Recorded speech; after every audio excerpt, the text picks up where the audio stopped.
નમસ્કાર મિત્રો, સ્વાગત છે તમારું અમારી YouTube channel Gujarat jobs and ન્યૂઝમાં.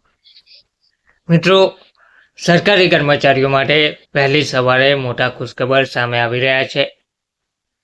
ડીએને લઈને રાજ્ય સરકારે મોટો નિર્ણય લીધો છે. તારીખ પણ જાહેર કરી છે. 1 નવેમ્બરથી હવે ફેરફાર થવા જઈ રહ્યો છે.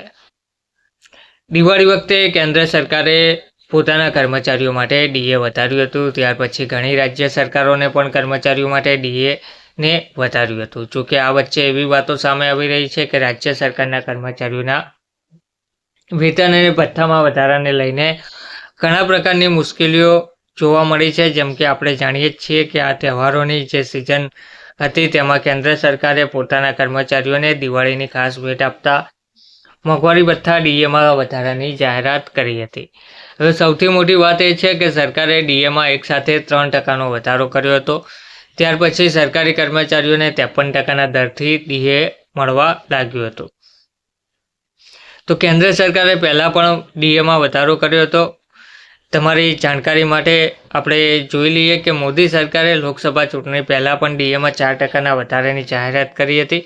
ત્યાર પછી કર્મચારીઓને 50% ડીએ આપવામાં આવ્યું, જે પહેલાં 46% દરથી આપવામાં આવતું. હવે ખૂબ જ ટૂંકા સમયમાં સરકારે ફરીથી ડીએ વધારાનો નિર્ણય લઈને 3% વધારો કર્યો. તો હવે આ સિલસિલાને ચાલુ રાખતા રાજ્ય સરકારો પણ કેન્દ્રની જેમ પોતાના કર્મચારીઓનું ડીએ વધારી રહી છે. જાણકારી મળી રહી છે કે 1 નવેમ્બરથી કેન્દ્રની સાથે સાથે રાજ્ય સરકારે પણ તમામ સરકારી કર્મચારીઓના ડીએમાં 5% વધારો કરવાનો નિર્ણય લીધો છે. તેનાથી રાજ્ય સરકારનું કુલ ડીએ એક વખતમાં 30% જેટલું થઈ જશે. હાલમાં રાજ્ય સરકારના કર્મચારીઓને કેટલું ડીએ મળે છે? તો આ વધારાની સાથે રાજ્ય સરકારના કર્મચારીઓને 30%ના દરથી ડીએ મળશે. જોકે અત્યાર સુધી રાજ્ય સરકારના કર્મચારીઓને 25%ના દરથી ડીએ મળતું રહ્યું છે. તેનાથી કેન્દ્ર અને રાજ્ય સરકારના કર્મચારીઓની વચ્ચે મોંઘવારી ભથ્થામાં અંતર હાલ 28% છે, પરંતુ નવા ફેરફારની સાથે આ અંતર 23% જ બચ્યું છે.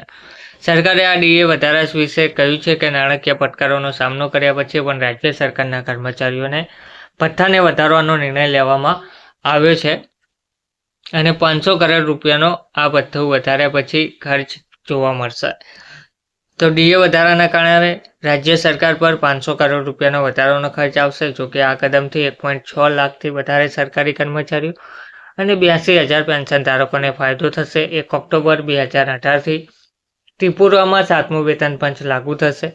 ત્યારથી ડીએમાં ઘણીવાર વધારો કરવામાં આવ્યો છે. અગાઉ માર્ચ 2024માં ત્રિપુરાના સરકારી કર્મચારીઓના મોંઘવારી ભથ્થામાં 5% વધારીને 25% કરવામાં આવ્યું હતું.